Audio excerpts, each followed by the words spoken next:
How's everybody doing? I hope you're all doing well.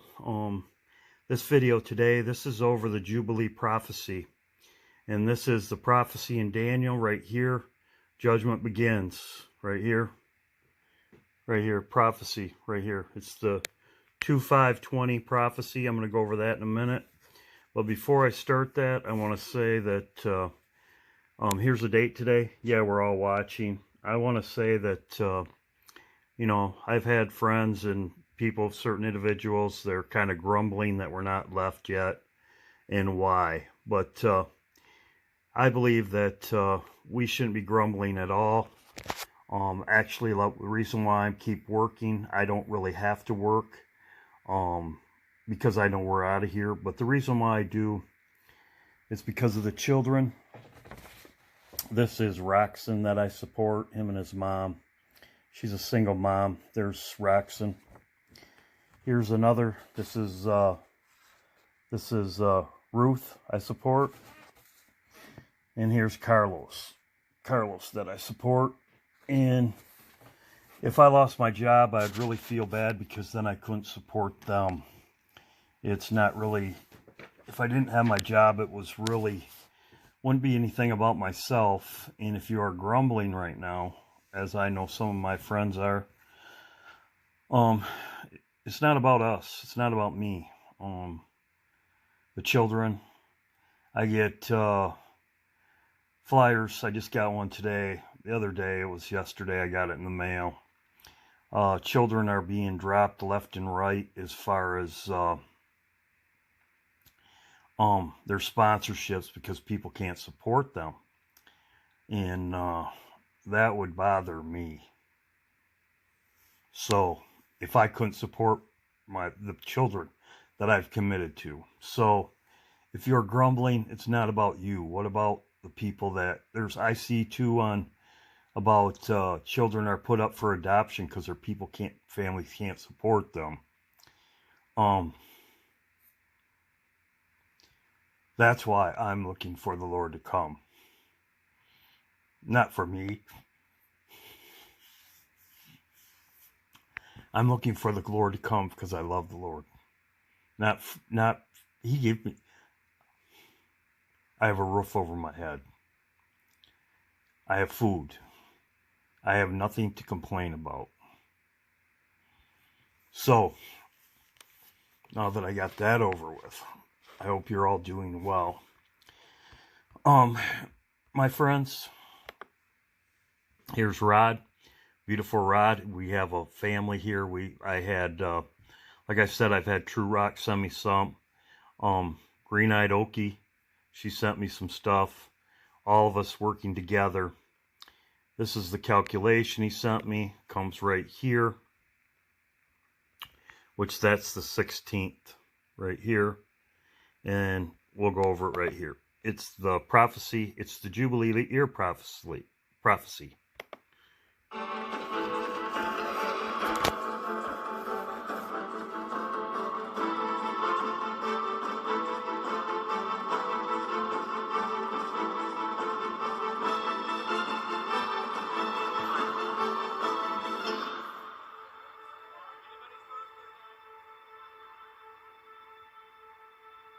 Jubilee. It's just this year, I believe. And welcome everybody, Prophecy in the Spotlight. As I showed in my last video about the barley, and I believe that we could leave then when the barley's mature. I'm putting these pieces together. This video is kind of long, and I will paste it down below. They're missing 11 days a year. Every 3 years, they're off a whole month. Pretty soon, they're going to be planting their seed in the snow. They're going to be scraping the snow off. Yep, exactly. But they have a system in Bible days to correct that. And today, they do it computerized. But in Bible days, they had the system of a bib. And, of course, my Barley Harvest book deals with that. There you go. The declaring of a bib, and that's how they reset the calendar every year. Exactly. Powerful stuff. It really opens up some understanding of prophetic things. That shows we're leaving soon. God uses a 360-day year. Yes. And I just read a verse that talked about that, the 1,203 score days, yes. 1,000 That's 1,260 days. 1,260. He uses 42 months and 42 months. Never calls it years. He calls it months. It's interesting and that days. he never uses the years. We do that. Yeah. But the Bible never uses So that when we term. use the wrong calendar and we try to determine a 7-year period, you're not going to come out right. Right. Because it's not 7 years as we count years. It's 7 years under the 360-day calendar. Yes. And in the book, The Mystery of the Jubilee, I give some verses that talk about the 42 months, the 1,260 days. Also, Daniel chapter 9 calls it weeks. Weeks. Now, that week is not a 7-year period like we count 7 years. It's close, but not. It's A week of 7 days, but a week of 7 years. Yeah, and a week of 7 years, as God counts weeks, is measured in days. Days. 2,520 days. How do we know that? Because the Bible is filled with it. Revelation 11, twice in Revelation 11, verse 2 and 3. Revelation 12:6 talks about 1,203 score days. He gives the exact number of each half of the tribulation in days. Now, that's important. And that gives us the 2520. When you add them up, the two halves, it's exactly 2520. It's pretty important. And of course, you explained last time about the Sabbatical Cycle, and this being in parallel with that. Right. The Sabbatical Cycle being the 7-year period of their agricultural calendar. For 6 years, they planted their garden and harvested it. On the 7th year, they didn't plant their garden. They let it lay and until the next year. So that's a 7-year, as we count years, that's a 7-year cycle, but it's actually a 2,520-day cycle. A sabbatical cycle is exactly 2,520 days, and that's what Daniel was told. 70 weeks of years, or 70 cycles of these 2,520 days, and you add all those days up and you get numbers. Of course, it's 490 years as we count years.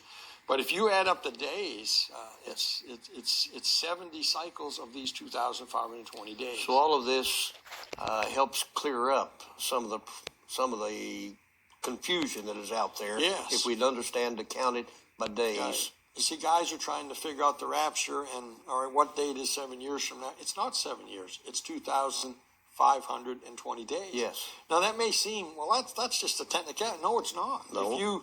If you look at our calendar and you go 7 years in the future, and then you look at the calendar and you pick a day for the rapture and go 2,520 days in the future, you get two different things. You're going to be in different places. Yeah. Because in other words, let's just use September 1st for a date. If you go from September 1st to September 1st 7 years in the future, that's not 2,520 days. It's more than that. It's more than yes. Yeah. But if you started a date like, let's say we picked September 1st for the rapture, go forward 2,520 days. You don't come to September 1st 7 years in the future. Oh. See, maybe that'll help folks understand what I'm saying here. Yes. There is a difference in counting timelines by using our 7-year calendar and using God's prophetic 2,520 day, 360 day per year calendar. But we covered last week the cutting off of the Messiah. That would have been 173,880 days, exact days. Right. And so that leaves us with an exact time. This 2,520 days yet to go. Right. There's 2,520 days missing, I believe, from the Old Testament calendar, the Old Testament clock with Israel. Mm-hmm. I believe when Messiah was cut off, and we talked about that last week, I think we did. We talked about Messiah's cut off. Basically, he rides in on the donkey on what we call Palm Sunday. Mm-hmm. He'll be crucified 4 days later. He's cut off. Yes. And the clock stops right there for Israel. And the clock begins ticking for the church age that's going to be instituted here, the New Testament, the church age. And so the clock will begin ticking for 2,000 years, we believe. And then the rapture will happen, and the church age clock ends, and the Jews' clock begins ticking again. And in my Barley Harvest book, I have a chapter called Barley Harvest. Barley Standing, which I believe is Stephen. In Acts chapter 7, I believe that's a pivotal chapter. I believe it's a prophetic chapter. I believe it's a missing piece of the puzzle that folks have missed in this thing about prophecy is Stephen. Everything changes. What did Stephen see as he died? Yes. He looked up and he saw into another dimension. He saw into heaven. God opened a curtain. Yes. He looked, only he saw it. And he saw Jesus standing at the right hand of the Father. Yes. I believe there's a a transition there, and everything changes after that. It's interesting. And so the cutting off of the Messiah is an important factor in this. But that leaves us with this 2,520 days left. Okay. And this is what's important for our folks to All understand. right. And here's where we're going to get into some new ground that we have not, Yes. that I wanted to get in last week. And We didn't make God it. didn't allow us. I don't know. I guess he wanted us to do another show, Yes. but we're going to dive into some dangerous territory here because we could be accused of being a date setter. I am not a date setter. I've never been a date setter. Sure. However, I'm no different than you and anyone else. We all Watch. are thinking about this. Yes. We're all trying to figure, what would Exactly. be a good time for the rapture. I've always felt like the rapture would be in the fall. I've always felt like the rapture would be Feast of Trumpets, or at least a new moon in the fall of the year. But you can't be dogmatic about it. He could come tonight. It's imminent, meaning Right. at any time it could happen. But the closer we get to the end, the more everything falls together, Yes. and you begin to see things. More light comes on the subject. In the last decade, we've understood things that nobody in Spurgeon's day understood. No. I don't remember anybody. I didn't learn any of this in Bible college, and that was in the 80s and 90s. I didn't know there were 7 feasts. I got a bachelor's degree. I didn't know there were 7 feasts in the Bible. And you're laughing. You probably didn't either 20 years ago. And I knew about We knew them. it. We just didn't pay enough Right. attention. We knew to about it. Passover. I knew about unleavened bread and Yes. Pentecost, but I didn't know about Feast of Trumpets. I didn't know anything about that. And what I found is those 7 feasts are tied into this 25-20. Yes. And here's what I did, Doc. Okay. I went to the future. Now, folks are going to say, you went to the future? No. I went to the future on the calendar. Now, I don't know if the Jewish calendar is right or not. But let's say, here's my argument for this. Why I think the Day of Atonement may be right on their calendar. Let's say the rapture happens this year. Are the Jews going to change their calendar, or are they going to use what they have? I think probably what they have on their calendar is what they're going to use. Sure. They may change how they use the calendar because they're not doing it right. They're not using the barley harvest. They're not declaring a bib like they're supposed to. But A bib. who knows? Exactly what I had but in my last if the Day video. of Atonement is right on their calendar, because you can go in the future and find it. You can go on the computer and find Day of Atonement 100 years in the future if you want to. You can just type it in and you can find it. So what I did, and here's why Day of Atonement's important. Because I believe the 7th feast is God's prophetic calendar. In all of my books, I have a chapter in the Mystery of the Jubilee book about the 7th feast. The Mystery of the 7th feast. It's That's called. this year, Jubilee. The 7 feasts are so important because I believe it's God's prophetic calendar. And if you go to Leviticus 23, and I have it open here, the Lord spake unto Moses. Let me just read some of this. This is Leviticus chapter 23 for the viewers out there. All 7 of the feasts are mentioned here, but they're not numbered. You got to take a pen, you got to number them yourself.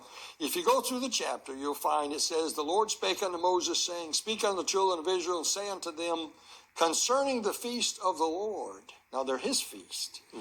The feast of the Lord, which ye shall proclaim to be holy convocations. And that big word convocations just simply means assemblies. And or assemblies. Even these are my feast. And then he goes through and he talks about the first feast is Passover.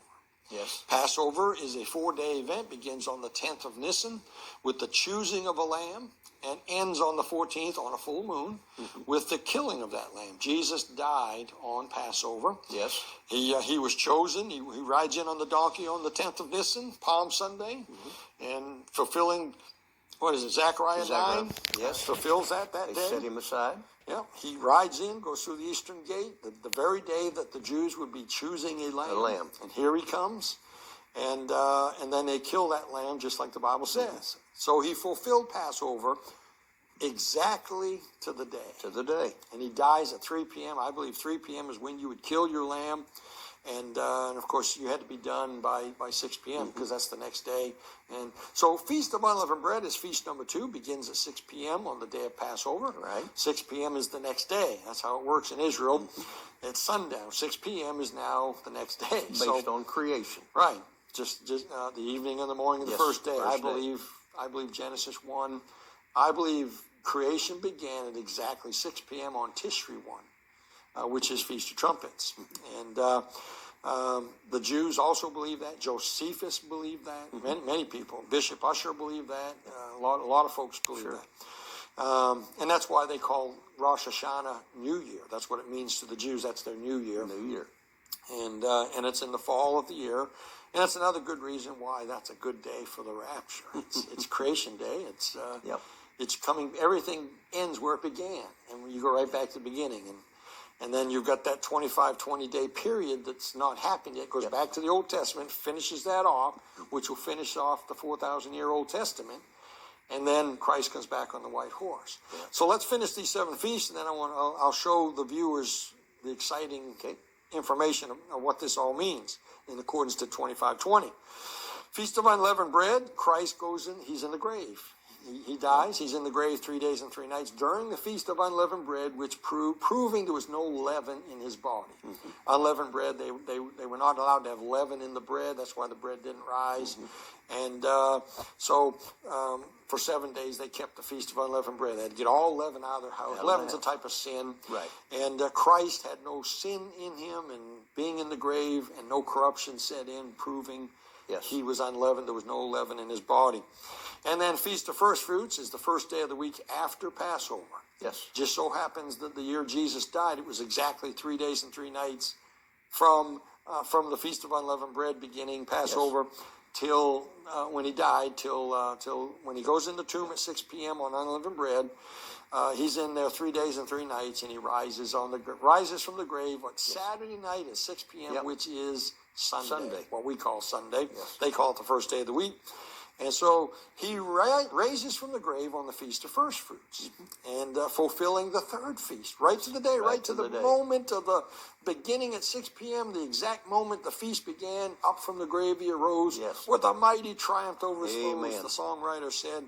And so when Mary and the other women show up early in the morning, he'd been out of the grave for probably, 12 hours or 10 hours, or 6 p.m. the night before. All night long. So that's feast number 3. And then 49 days after first fruits. A lot of people get this wrong. If you study Leviticus 23, you'll find it's not 50 days after Passover, it's 50 days after first fruits. Yes. Pentecost. And what happens on Pentecost? He tells them to tarry in Jerusalem till they be filled with power from on high. And then when the day of Pentecost was fully come, it says, in Acts chapter 2, the power of God, the fire of God falls on the church in the upper room, the 120. And I don't, there's disagreements on this. I don't believe that's the beginning of the church. I believe that's the empowering of the church. When the church was empowered. Well, there was 120 names on the church roll. Right, it's already. And in Matthew 18, he told them, if you have a problem, take it to the church. If there's no church yet, then what does he mean by that? Right. My good friend, Pastor Bill Waugh, give him a plug here. He has a good little look at this, and I put it in some of my books. It's like a childbirth. In childbirth, first the head appears. And then later, the whole body comes out, and you cut the cord. The cutting of the cord's Pentecost. Yes. But the head appeared when Christ walked the earth for his 3-year ministry there. That's just an interesting way to look at it. Yeah.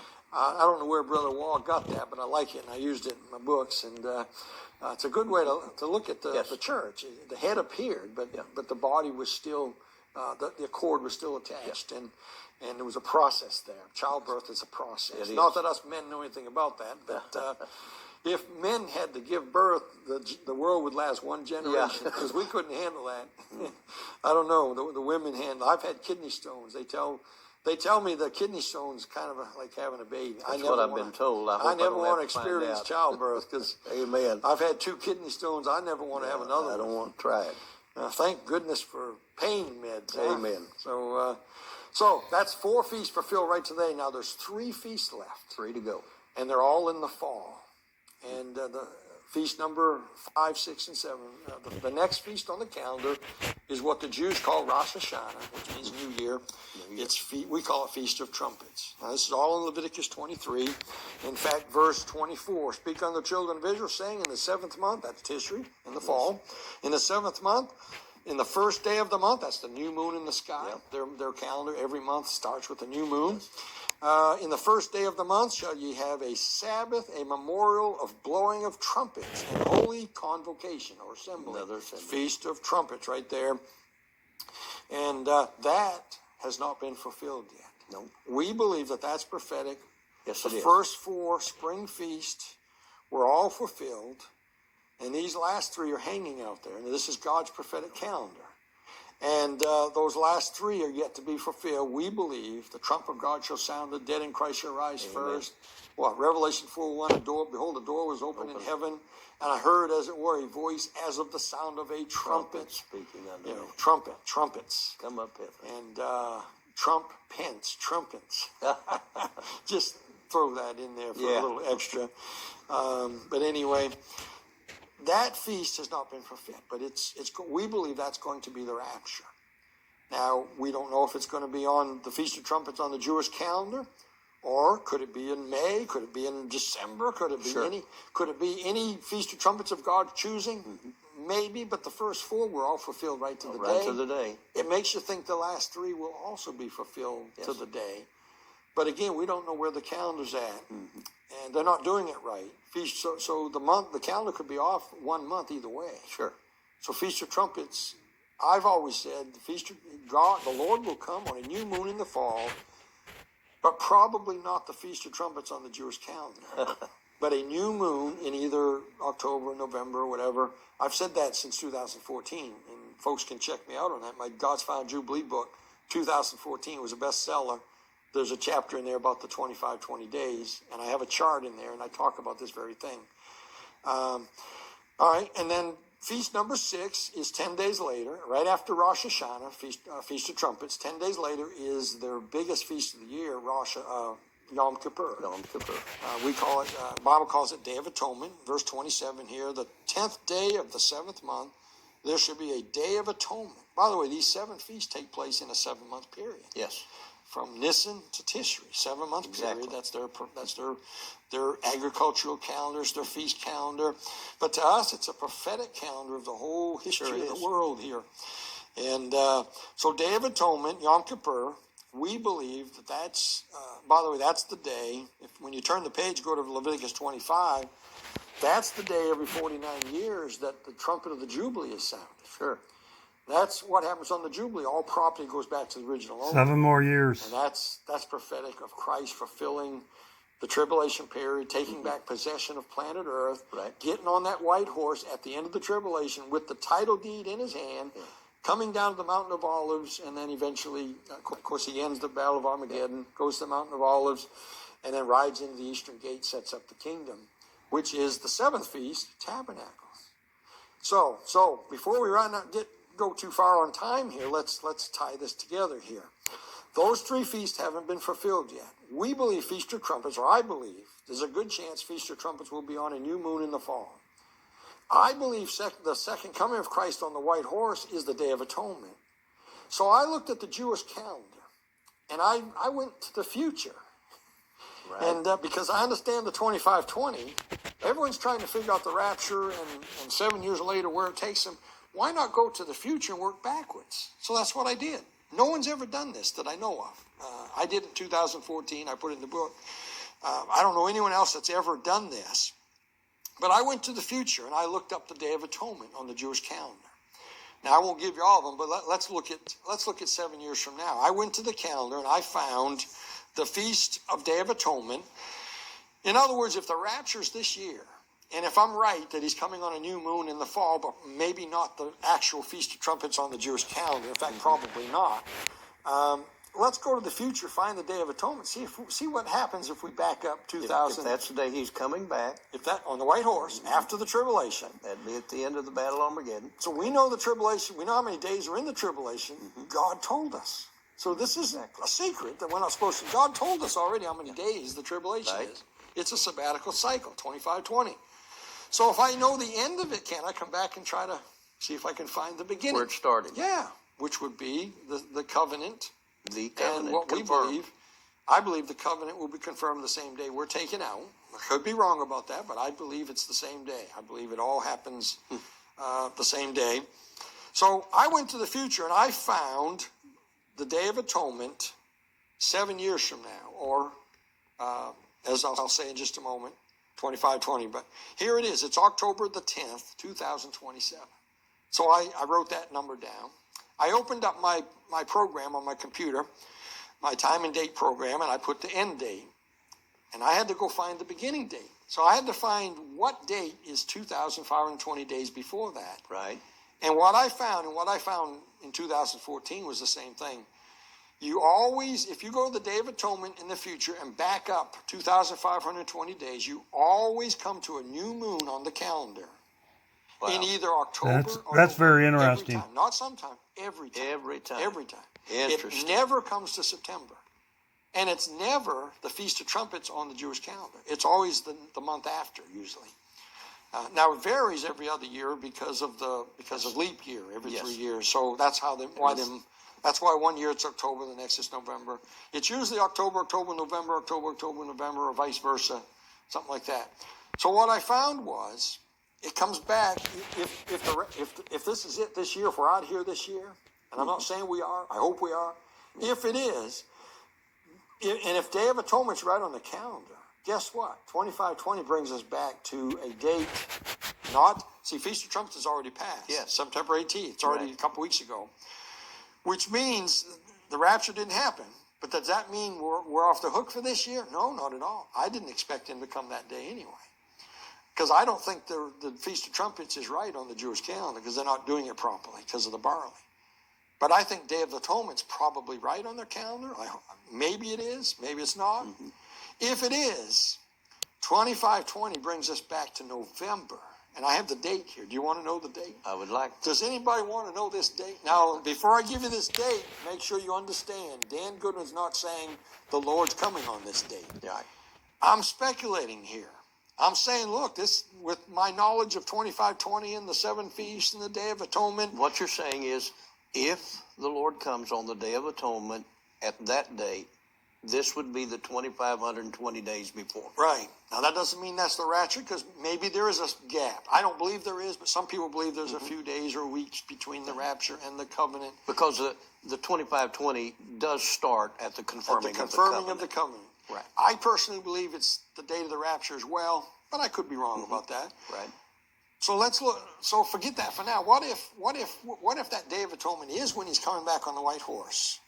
October 10th, 2027, which is Yom Kippur. Back up the 2520 days, and you come to this date. You come to the date of November 15th, 2020. Wow.